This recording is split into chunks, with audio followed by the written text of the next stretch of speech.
restoring great American jobs has now become the secondary, tertiary reason in some cases. And so, no surprise to anyone, the intended beneficiaries of this policy, namely, for instance, Wisconsin Aluminum Foundry, are not benefiting as the president himself intended, or as most people probably had intended for this policy to. Welcome, guys. Thank you, Kristin. Good to be here. All right, Sachin, it was your article that inspired this conversation, and you have shared your experience widely. I watched your clip on CNN this morning. Tell us a little bit about the work that you do at Wisconsin Aluminum Foundry. Just get a little bit of background. And then how have these tariffs, these fluctuating tariffs, affected the work that you do there? Yeah, thank you so much for having us, Kristin. This is great. I mean, I'm looking around the table here. Clearly, our listeners don't have the benefit of seeing everybody, but you have assembled just a great group of people. Two friends and colleagues are here at the table who know this economy deeply and care about this community, and as do you. And so I'm just really looking forward to this conversation on such an important topic.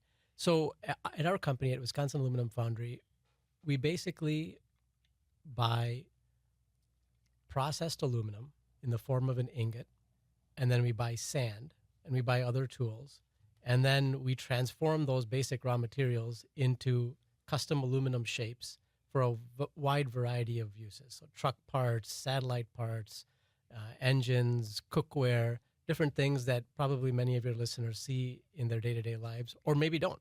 A lot of our things are hidden inside equipment. But the important thing about what we do is who does it. We have about 1,000 employees across the northern Midwest. We're in Michigan, Indiana, Iowa, Minnesota, and obviously Wisconsin. And our people transform these raw materials that have not a whole lot of value into something very valuable. And this is what enables our company to pay a great wage. We start out at $27 an hour, defined benefit pension plan, child care stipend, all sorts of things. We have production workers who clear six figures. Median wage is around $70,000. So these are good jobs, good jobs where people work hard, they feel proud of what they do, they can touch it. And so the reason why I'm saying all of this is because I think most people would want our types of jobs in this economy, especially with the growth of AI that is displacing all sorts of stuff. I'm thinking AI will displace what we do at some point, but these are jobs that are going to exist in the economy and be able to provide these sorts of wages for a long time.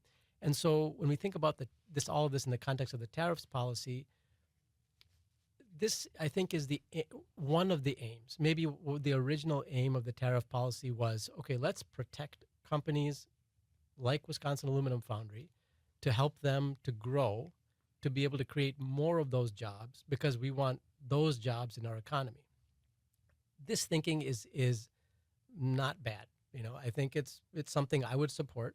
And that's what many business leaders probably felt when Trump was elected. And we're like, well, maybe some things I agree with, some things I don't. But hey, that tariff policy, that kind of sounds like it might help us and might help this economy. Bring good American jobs back to America. Exactly. Yes. Yeah, this is something we can all agree on. Now, why I wrote an article talking about why the tariffs are not good is because of how this is actually played out in the economy. The announcement itself of the tariffs was this kind of haphazard. We all saw it. Trump holding a poster board with the wind blowing and like all sorts of numbers calculated that he didn't even know how were calculated. And the calculation itself was a little mysterious and comical. Comical, yes. And I urge your listeners to look into this. We're not going to delve into the economics of that, mathematics of that right now. And then, the tariffs were on, they were off, and then all sorts of other reasons for tariffs became announced. We disagree with what's going on politically in Brazil. India is buying Russian oil, all sorts of things, and the focus on restoring great American jobs has now become the secondary, tertiary reason in some cases. And so, no surprise to anyone, the intended beneficiaries of this policy, namely, for instance, Wisconsin Aluminum Foundry, are not benefiting as the president himself intended, or as most people probably had intended for this policy to. Case in point. So the Section 232 steel and aluminum tariffs, which now increased the tariff on aluminum imports to 50% from all nations. Now, the thing that most people don't understand about aluminum is we actually generally don't smelt primary aluminum in the United States because it's very, very expensive, energy intensive. And so for good reason, it's made in countries where energy is very, very, very cheap, like Quebec in Canada, Trinidad and Tobago, Iceland, the Middle East. It's not China, actually. So these are the places that produce the aluminum. And then most of us who use aluminum import the ingot, and then we make it into something else. Now the president has tariffed that import. And so, 2 weeks ago, one of the reasons why I wrote the article is we lost an order for an American company making data center equipment in Florida. We lost that order to a Canadian foundry because Canada doesn't have this tariff on their raw aluminum. So we're starting out of the gate at a disadvantage. And as a result, we're losing business. And that's just one example, but this to me opened up the theme of all of the unintended consequences of a haphazard rollout of an idea that maybe was good, but along the way, because of the nature of the president's administration being, chaotic and unfocused, has also become chaotic and unfocused. And it's not having the benefits we wanted, and it's actually having the opposite. So it sounded good out of the gate, like it was going to help American workers and bring industry back to the U.S., but what you're actually seeing is not this. Yeah. Kurt, you are the owner and founder, a CEO at Amerilux Companies. You're a manufacturer as well. What has your experience been? Well, my experience has been a little different than Sachin's. Actually, we are in the midst of starting a new business as part of our family of companies called American Polycarbonate Company, where we are reshoring something has been done overseas for decades.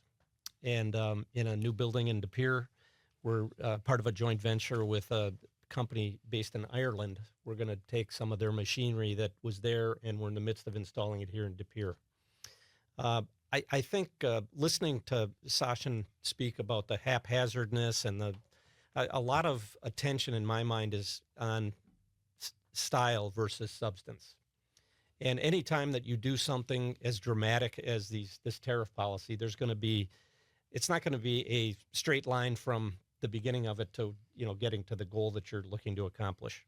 And so you do something this disruptive, there's going to be some unintended consequences. It's almost impossible to not be haphazard from my perspective. So when I look at these policies, first of all, I want to say I look at it not only from the standpoint of being an owner of a business that could be impacted by, but I look at it from the standpoint of being a U.S. citizen and what's best for the country. Frankly, what's best for the country long term is going to be in the best interest of every facet of my life, including my business life. So a lot of what Sachin described is short term, in my view, thinking. And I still have hope. I mean, obviously the proof will be in the pudding, but I have a lot of hope that long term things are going to settle in, and we're going to find a point of equilibrium where those of us in business can find a way to operate successfully, just like we always had, regardless of what the circumstance was.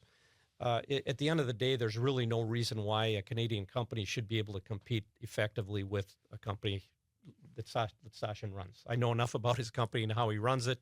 They should win. That's an unintended consequence. I agree that's not right. But I think that when we wake up a year from now or 2 years from now or maybe less, hopefully less, a lot of these things, these intricacies of the policy will be worked out, because even in our case, if I wanted to take a negative tack here, I could easily do that. We are actually taking equipment that is based overseas, unplugging it, Americanizing it so that it can work here in America, plugging it in here, and I've got to pay a tariff on the machinery coming over here. So you're paying too. I'm not happy paying about for aluminum. You're paying for this equipment. 100%. Yeah. So I'm not happy about that.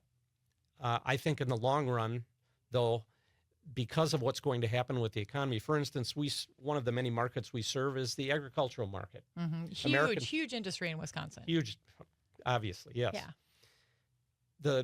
They're at a big disadvantage as it relates to trying to sell into Canada, for example. huge disadvantage. It's not fair. It's something that all of us have inherited from, 40 years of policy that maybe at the time was good policy, but there was unintended consequences with that. Mm-hmm. And so to the extent that my customers can benefit to a greater degree, they're going to need more of our product. Mm-hmm. And I feel comfortable and confident that that's what's going to happen going forward. So I'm hopeful. I'm glad to hear that. Hey, and John, I really want to hear from you, but here's the thing. We are stumbling into a break. But before we do that, and we'll start with you in our next segment, you're in the finance industry. Yeah. So you're not in manufacturing. It's very different for you. It is. Yeah, it is quite different. Because you're really looking at sort of more broad global effects of what's going on in the economy at large. And I think we're still trying to figure out where exactly everything is going to land. Mm-hmm. So much more to talk about in that vein. So we're going to take a short break, but when we come back, my local music pick for the week. And then later in the show, we're going to delve into the big questions. We've already touched on it a little bit, but do the benefits of tariffs outweigh the costs? And how do tariffs actually protect American workers?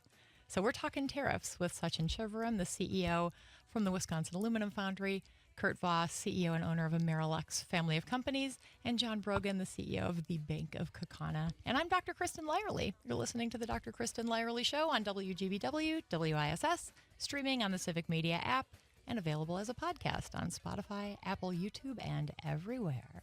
Welcome back to the Dr. Kristin Lyerly Show. I am Dr. Kristin Lyerly, and we're talking about tariffs with three CEOs who have different perspectives on this really important topic. We've got Sachin Shivaram. He is the CEO of the Wisconsin Aluminum Foundry. Kurt Voss, the CEO and owner of the Amerilex family of companies, and John Brogan, the CEO from the Bank of Kaukauna.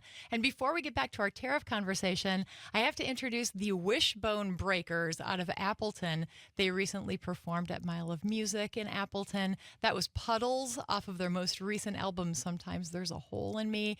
And if you like them, keep listening because we're going to hear a couple more of their songs. Links to their music will always be in our show notes because we love promoting local bands and local music. So back to business, guys. John, you didn't get a chance to tell your perspective, to share your perspective.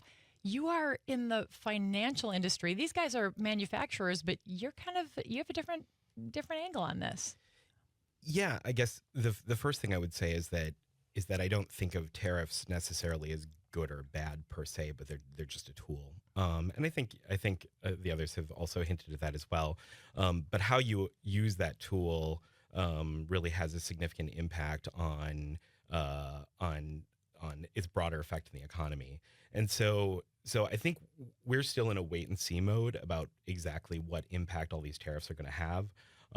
Whether we're ultimately going to see another spike of inflation, which is something that we've been obviously monitoring very closely in the financial industry. And obviously, interest rates are one of the most important indicators of how my business operates. And so we are always mindful of some of these broader economic indicators of what's happening. Is manufacturing slowing down? Are orders slowing down? Our housing starts slowing down. So we're always trying to kind of see around the corner and try to then make bets about how the interest rate environment is going to work, which is kind of largely what financial institutions do. So I think we've been in a wait and see mode for a long time. I agree with Sachin that the part that concerns me is the rollout, the inconsistency. When you're operating in business, what you really want is to make sure that you know what's going to happen next. You can start planning for the future a year out, 2 years out, 3 years out, and know that policy is going to be the same. Well, we've been looking at just huge changes in policy from all sorts of perspectives, from the economic perspective, the implication of the tariffs, just changes in the dynamics of world policy. So all of these changes that are happening at the same time all have an impact on each other and really affect the economy at large. So something we're always really trying to focus on and make sure that we stay ahead of. All those different moving parts. Right. The Federal Reserve factors into it. Right. The leading indicators, the lagging indicators. So I heard you say that the rollout has made it challenging to predict what's going to happen next. And that's a huge part of your industry. Kurt, I heard you say that the rollout isn't really all that hairy. Well, I didn't necessarily say it wasn't hairy. I said that it's to be expected. And I think in business, whether you're in the banking business or the aluminum foundry business, there's all kinds of wins that we face all the time. And so the people that can adapt to those wins are successful, and those that can't don't or aren't.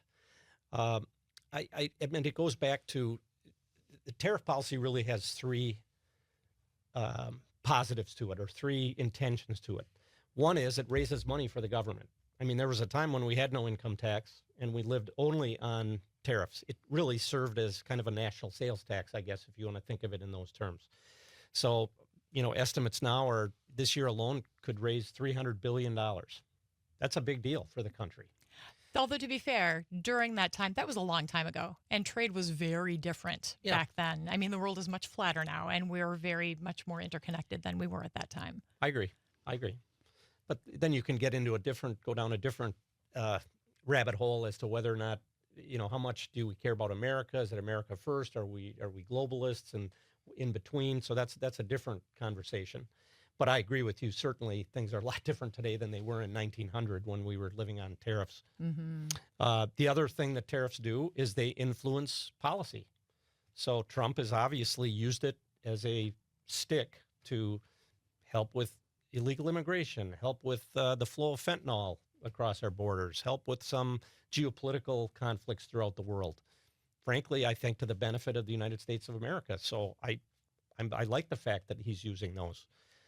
In fact, a lot of the uncertainty is a result of him using those tariffs as a means of negotiation. And he talked about, huge percentages and then only to come down later after he got whatever concessions he was looking for. And then, of course, the third reason is to bring back jobs to America. And if you look at the different deals that have been cut thus far, not only did we even the playing field to some degree, which hopefully will help businesses like ours and all of your customers, but in the long run, it'll help. So I just think that we have to give these policies time. How much time? Well, I think, Sasha and I talk every month at breakfast, right? And those conversations we've talked about, well, I'd say give it another month, give it another 2 months.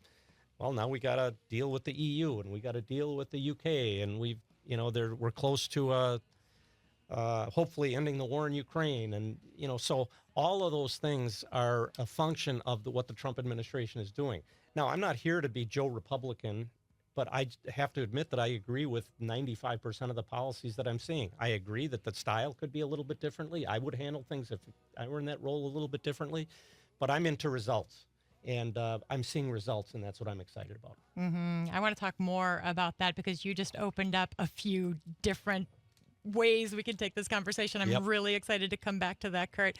We are talking tariffs with Sachin Shivaram, the CEO of the Wisconsin Aluminum Foundry, Kurt Voss, the CEO and owner of the Amerilex family of companies, and John Brogan, the CEO from the Bank of Kaukauna. When we come back, do the benefits of tariffs outweigh the costs? And how are American workers protected? You're tuning into the Dr. Kristin Lyerly Show. I am Dr. Kristin Lyerly. We're on WGBW, WISS, the Civic Media app, and as a podcast. See you soon. Welcome back to the Dr. Kristin Lyerly Show. I'm Dr. Kristin Lyerly, and we're talking tariffs with business leaders from 3 Wisconsin-based companies. Sachin Shivaram is the CEO from the Wisconsin Aluminum Foundry. Kurt Voss is the CEO and owner of the Amerilex family of companies. And John Brogan is the CEO of the Bank of Kaukauna.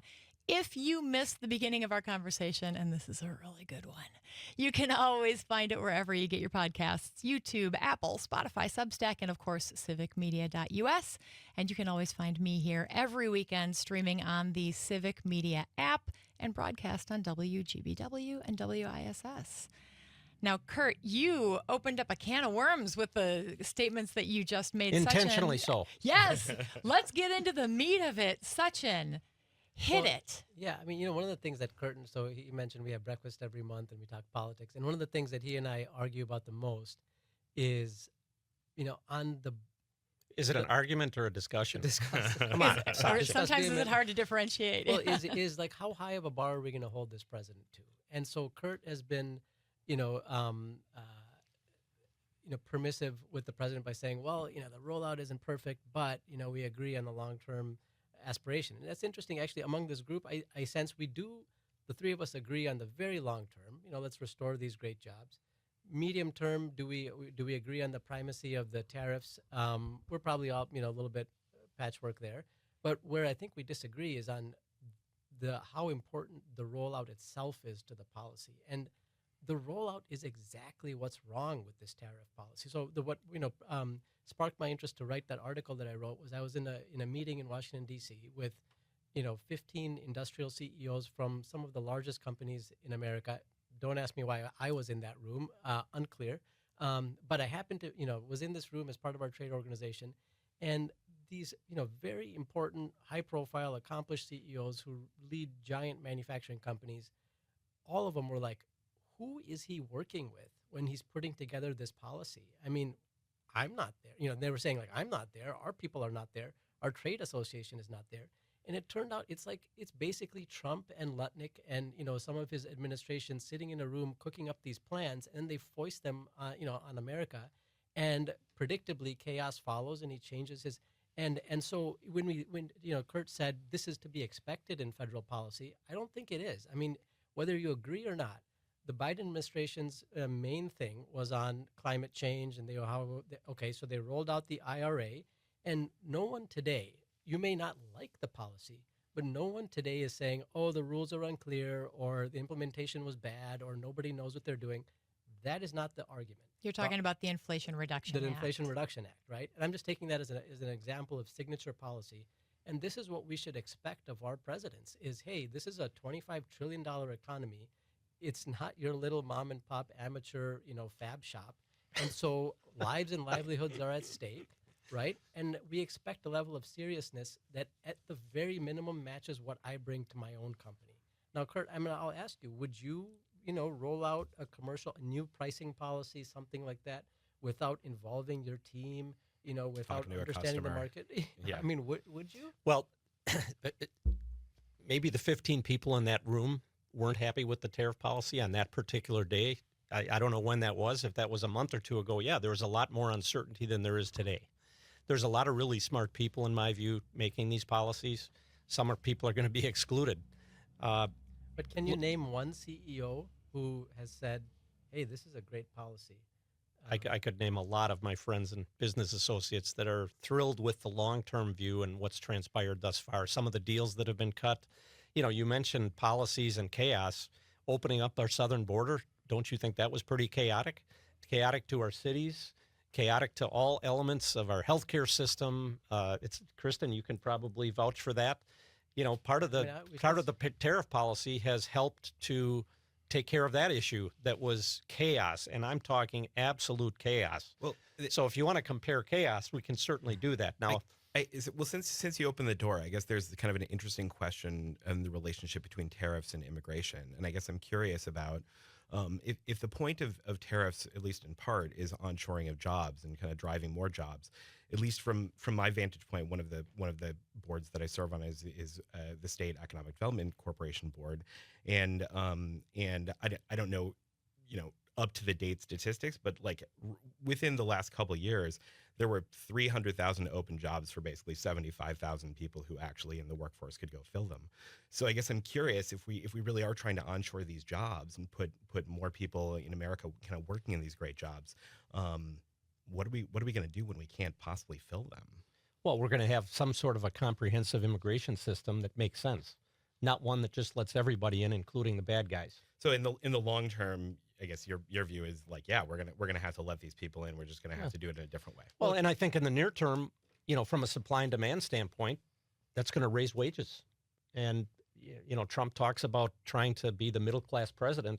That's part of his plan, and that's his ambition, to raise the wages of those folks, and also incent people who are now out of the workforce to get back into the workforce, because now it makes financial sense for them to do so.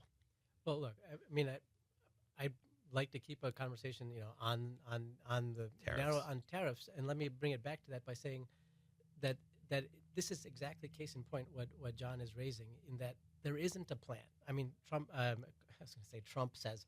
Kurt says. Well, there will be comprehensive immigration reform, yada yada. What I would expect our president to say is, look, I have a policy to reshore American jobs, and here are the multi-prongs of that plan. One element is tariffs. One element is, something how he's going to drive economic growth. Another element is immigration. And all of that needs to work together to achieve my aim. I would expect him to do that, right? And we're dealing with the problems piecemeal, when obviously you need a comprehensive solution to all of that. And so again, I'll just point out the rollout itself is just haphazard and self-destructive. Well, again, we all live in our own echo chambers. I've heard those things be. How would I know about that? I'm not a politician of that comprehensive plan. I know that because I listen to the different people from the administration talk about these things. Now, we could argue about how that gets delivered. You could get into the media and the fairness or unfairness and all those sorts of things. Look, I'm for as much transparency as there can be, and I'm for as much for Trump and everyone in his administration talking about all the different elements of his plan, for sure, so we don't have to have these kinds of disagreements. Well, there needs to be more transparency just generally as to what's going on in our government. I completely agree with that. That's a Democrat and Republican issue. But, there exists a system, independent of the media, for us to find out about what the federal government plans are. We have a congressman, and we have a congressperson, and we have two senators who are the emissaries, from our area to the DC, and then the opposite. And they should be able to come back and tell us, hey, I've spoken with the president. This is what we've got going on. This is the plan, right? Have any of those three people said anything? Forget Tammy Baldwin, because I assume she doesn't like what the president's doing. Ron Johnson or Tony Weed, have they told us? I've talked to Tony Weed about this in detail. In fact, enlighten us. What is this plan? Well, in fact, I was there. I was fortunate to be there. They didn't call it the State of the Union. It was the joint session of Congress speech, and it was funny that day. I just followed Tony around, and one of the meetings that he had was a group of what we would be senators or House of Representatives people from Canada, and they were coming in, making their rounds to the different people in the House of Representatives. And this was during the time where, they were worried about the tariffs. There shouldn't be tariffs, since they're trying to gain support. Long story short, he allowed me to sit in those meetings, and he actually called on me in one of the meetings after the Canadians had spoken. And I said, you mentioned all of the work that you've done as it relates to fentanyl and, halting the flow of fentanyl into the country, but you've only been doing that for about the past 30 days. Is that correct? And they said, well, yeah, and we've done a lot. And I said, well, so is it fair for me as an American citizen to be mad at my friends in Canada for not doing something sooner? And it took the threat of these huge tariffs and the chaos associated with that to get you to do something on a problem that is that important. They had to agree with that. So as it relates to Tony, I've had different conversations with him, most recently last week. And he has he talks about all of these things. You're lucky that you get to have that engagement with your congressperson.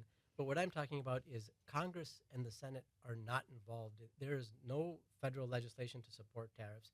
If you think back to Smoot-Hawley was actually congressional action. Yeah. That was a bill, okay? And so this is how government works, that whether it was the IRA or any other Smoot-Hawley, whatever you want, you got to get the representatives of the people involved in that. What we're seeing today is through executive action. So Trump just announced last week Section 232, which are the national security oriented powers of under the Trade Expansion Act that the president is bestowed with to take special economic action to support the national security of the country. Steel and aluminum was under that, and then he's used the same 232 privilege for a wide variety of things. Most recently, last week, for furniture. Yeah. Is furniture a national security? I mean, if it were a national security thing, shouldn't Congress get involved? I mean, come on. And I think what you're saying is Congress needs to get involved to implement tariffs. That is not the duty of the executive branch, unless it's a national security issue. The lack of involvement of Congress speaks to the haphazardness of this thing. It's one guy cooking up the plans in his brain, and then every once in a while he tells us about it on Truth Social. Some of the words you use, the cooking up that implies some idiot in the middle of the night not thinking things through. I think that's unfair. Look, one thing I want to address, you mentioned, executive actions and, people abusing power. There's no doubt about it that a lot of the norms and the way we used to conduct business as a government have been perverted over the years by both parties. Was it perverted for Joe Biden to discount or eliminate student loan debt, even after the Supreme Court twice said that it was unconstitutional for him to do that, but he still did that? I mean, that's not something that should be executive action. So my point is not to play, one-upsmanship here, but it's just like, I think we agree that we got to get government back to doing what they're supposed to be doing. But everything is so hyper-politicized, we have to have more conversations like we have every month at breakfast and we're having here in the studio, and things will get better. But we can't look at these things through the echo chambers that we all live in. And that's all I would say. So you talk about executive actions, but you say nothing about executive actions when they're abused on the Democrat side.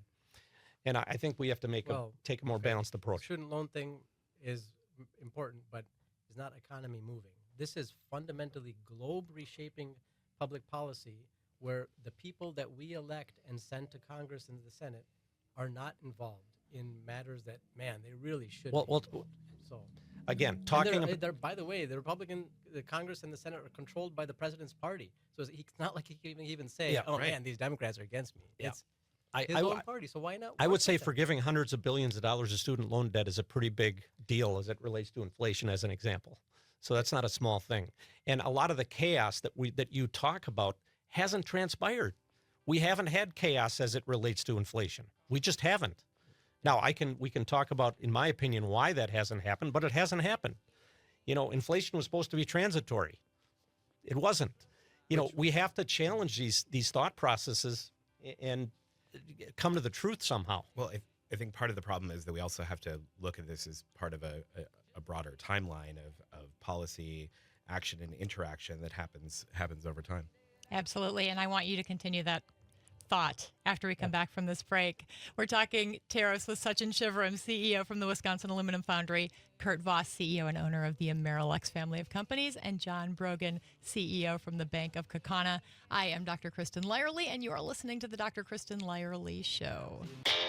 This is the Dr. Kristin Lyerly Show. I am Dr. Kristin Lyerly, and we are talking tariffs with business leaders from 3 Wisconsin-based companies. Sitting next to me are Sachin Shivaram, the CEO of the Wisconsin Aluminum Foundry, also Kurt Voss, the CEO and owner of the Amerilex family of companies, and John Brogan, the CEO from the Bank of Kaukauna. We're going to pick it up right where we left off. John, you are the person who is in the finance business. Talk to us about inflation and interest rates and all those things that are really hurting consumers' pocketbooks right now. Yeah, obviously inflation has been just a significant issue for the last several years, and really this is part of just a broader. I was kind of talking before the break about these broader cycles, because some of this goes back to really 2008 and the financial crisis and all of the money that we had to pump into the economy in order to kind of stave that off, and really that process the process of putting a lot of money into the economy has never really worked itself out, because then we had COVID, which kind of forced us to stop. So we've had a lot of stops and starts kind of along the way that have really affected fiscal policy. Overall, I think the Fed has done a pretty good job of kind of fighting inflation and kind of following its mandate of both maintaining maximum employment while at the same time trying to keep inflation down. I think even though I think most pundits now, by and large, most of the economists think that rates are going to go down, in part because we're seeing softening in the jobs numbers, and so we would expect to see that come down. But the problem is that the expectation that you bring rates down kind of coincides with a decrease in the overall economic performance of the country. That GDP kind of cools off a little bit, and I think we had maybe a very alarming situation when within the last couple of weeks, President Trump fired the head of the Bureau of Labor Statistics for reporting just truthful information about what was going on in the labor force. Yes. That's the same person that was off by 1 million jobs in 2000 or last year. So So yes, it's the data as collected as we Well, first collect of it, and all, we've had a the process for collecting it. revisions happen in labor statistics always. Every announcement. I mean, I But follow. not that big.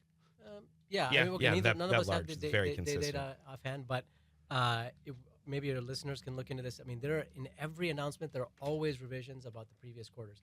But I think John opened up a very important topic that hopefully, we have enough time to get into the detail that matters here. But if you listen to what Jerome Powell said last week, he said that Chairman of the Fed. Chairman of the Fed, he said that they're looking at downward revisions in interest rates specifically because of risks to the labor market, which means the Yes. economy is not good. And at a time when inflation is well above this, the Fed has a target of 2%. Everybody wants to get to 2% inflation, but we're at 3% right now. And so even at a time when the Fed is not hitting its goals, we're going to be talking about interest rate cuts because of the dual mandate of the Fed, which is the full employment and low inflation, which opens up the scary prospect of we could end up in a stagflationary economy. Yes. Where we're seeing reduced jobs and then higher inflation. And now, Kurt, you said in our previous segment, you said that none of this has happened yet. And this is the key point: is yet. I mean, there are long and variable lags on fiscal policy, on interest rates and everything. We will see that. I think the jobs numbers. So they come out for your listeners. They should pay attention next week, Friday at 7:30 a.m. Central, I believe, is when the jobs numbers come out. Every month, the jobs Every numbers come month. out, and they are publicly discoverable. So if you're curious, you can Yeah, Google you should them. go see that, and I'm guessing it'll be weak, because that's the way the economy is headed. And so, which begs the point, which is, if Trump's policies on tariffs and everything were so great, right? Why would he be badgering the Fed to reduce interest rates because jobs are weak? Shouldn't jobs be great, and shouldn't he be able to? Well, kind of our plow through foreign this? competitors have decreased rates 7 times since the last time we decreased our rates. That's why he's saying that. I agree with John, though. The long term is what we really have to look at, and too much is about the headlines and this fear. I don't operate my businesses from the standpoint of fear. I look back, or I look at the facts and try to create a plan to mitigate whatever challenges are out there in the marketplace. I'm sure you do the same thing. But yet the headlines are all, we're going to have stagflation. Inflation is going to be way up because of tariffs. It's way more nuanced than that because there's a lot of things that influence the inflation rate outside of tariff policy. Only about 14% of the goods and services that we consume as Americans come from foreign sources.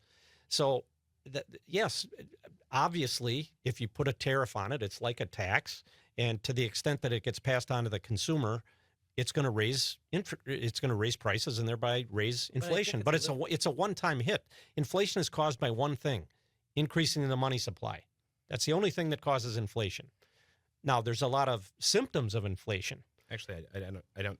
That's not entirely true because there's a demand side to the equation too. It's just Yeah, but- it's not just the supply of the dollars. It's also But if you have X amount of dollars to consume products, and you increase that, you're going to have more dollars chasing that same amount of goods. Conversely, if it goes the other way, you're going to have less dollars. So eventually, people are going to not have enough money. If prices raise and you don't increase the money supply, over time they're going to buy less because they can't afford it, and the other thing is going to happen. Let's not Get into the an weeds economics of lesson, right. inflation, but let's bring it back to our our original point here, which I think it's a little callous of you to say, well, long term, it's going to work. This is because you have a long term plan and you'll be fine. When I'm thinking the majority of Kristin's listeners, also people in the economy, are living much more short term, right? And if this policy doesn't work now or in the next couple months, there's real pain in the economy, and this is what we're trying. It particularly hits low income people because most of those products that are coming in from China, et cetera, are going to be the things that they're trying to acquire. And that is the perfect note to end on today. This has gone so fast, you guys. Not enough time, but we can do it again because this is going to keep happening. I want to keep talking with these guys after we sign sure off. You do. Thank you all for taking time out of your incredibly busy days. Sachin Shivaram, the CEO from the Wisconsin Aluminum Foundry. Kurt Voss, CEO and owner of the Amerilux family of companies. John Brogan, CEO from the Bank of Kaukauna. We've been talking about tariffs, and it has been a very engaging conversation. So, friends, thank you for listening. Again, this is Dr. Kristin Lyerly. You're listening to the Dr. Kristin Lyerly Show. Catch me on all the socials. Let me know what you thought about our conversation, and we'll see you next time.